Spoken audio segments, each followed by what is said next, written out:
আসসালামু আলাইকুম। সারাদিন বাইরে ঘুরে ঘুরে বাসায় এসে করলাম পান্তা ভাতে ইফতার। আসুন দেখে নিই।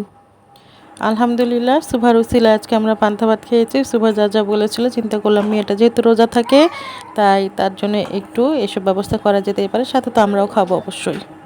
আসলে অনেক দিন পরে, আর যেহেতু বৈশাখও আজকে, সেজন্য সুভার মন চাইছে, তো আমি এর জন্য করে দিলাম। আর খুবই মজা লাগছে, আমার খাওয়া দেখে বুঝতে পারবেন।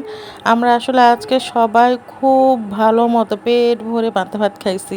আলহামদুলিল্লাহ, আলহামদুলিল্লাহ, আলহামদুলিল্লাহ। এখানে আমার খাওয়া দেখে আপনারা বুঝতে পারছেন অবশ্যই যে কী মজা করে খাচ্ছি। পান্তা ভাত, ডিম ভাজি, শুকনা মরিচ ভাজা, কাঁচা মরিচ, পেঁয়াজ, সেই সাথে ছিল আলু ভর্তা, ইলিশ মাছ ভাজা, বেগুন ভাজা।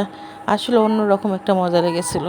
সত্যিই খুব মজা লেগেছে। মনে হলো যে না, ভাজা পোড়া খাওয়ার থেকে বাংলার যে পান্তা সেটাও খুব মজা লেগেছে। তবে মজার বিষয় হলো, ঘরে আমার কোনো ভাত ছিল না। আমি তাড়াহুড়া করে এসে গরম ভাতেই পান্তা করে খাইছি। গরম ভাত রান্না করে পরে সেটা ঠান্ডা করে পানি মিলিয়ে আমরা সেটা পান্তা করেছি। বাঙালি বলে কথা, আর পান্তা না খেলে কি ভালো লাগবে? বছরে একটা দিন একটু সবাই কি বলবো যে একটু মজা করেই না হয় খেলাম একটা দিন, হয়তো পালন করলাম না সেই রীতিনীতি, কিন্তু তারপরে খাবারটা তো একটু খেলে ভালো লাগে। আর এই কারণে আমি সত্যি পান্তা খেয়ে আজকে খুবই ভালো লেগেছে, এই জন্য বারবারই বলছি। অনেক দিন পরে আসলে ট্র্যাডিশনাল কিছু খাবার হলে, যদিও খুব সাদামাটা খাবার, তবুও খুব মজা লাগছিল। আলহামদুলিল্লাহ। আর এদিকে তো সুভার আব্বু কয়েকদিন ভাত খায়নি, কিন্তু সে পান্তা দেখে লোভ সামলাতে পারেনি, তো অবশেষে সে খেয়েই ফেললো যে না, কিছু করার নাই, আজকে একটু ভাত খাই। তা আমি এদিকে খাচ্ছিলাম আর ওইদিকে সুভাও খাচ্ছিল। সুভা আজকে সাহস করে অনেকগুলো মরিচ খেয়েছে।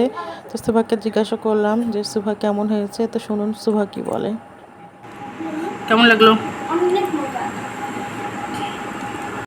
তো এদিকে সুভা খাচ্ছে খুব মজা করে, আর এই পাশে এই সেই ভদ্রলোক যে কিনা 2-3 দিন তারও বেশি হবে সময় ধরে ভাত খায়নি, কিন্তু আজকে তার যে ডায়েটের রেকর্ড সেটা সব ভঙ্গ হয়ে গেল। সে এক দফা নয়, পরপর 3 দফা ভাত উনি আর নিয়েছে। 4-5 দিন ভাত খায়নি, তারপরে ডায়েট কন্ট্রোলের জন্য আজকে পান্তা ভাত দেখে লোভ সামলাইতে না পারে এবার দিয়ে 3য় দফা সে ভাত নিচ্ছে।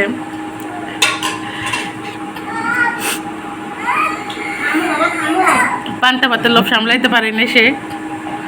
আসলে বাঙালি বলে কথা, যতই ডায়েট করো ভাই, বাঙালি ভাতের নেশা অন্য রকম নেশা। তো এই ছিল আজকে আমাদের পান্তা ভাতে ইফতার। যদি আপনাদের ভালো লেগে থাকে অবশ্যই লাইক, কমেন্ট, শেয়ার করে পাশে থাকবেন। ধন্যবাদ। আসসালামু আলাইকুম।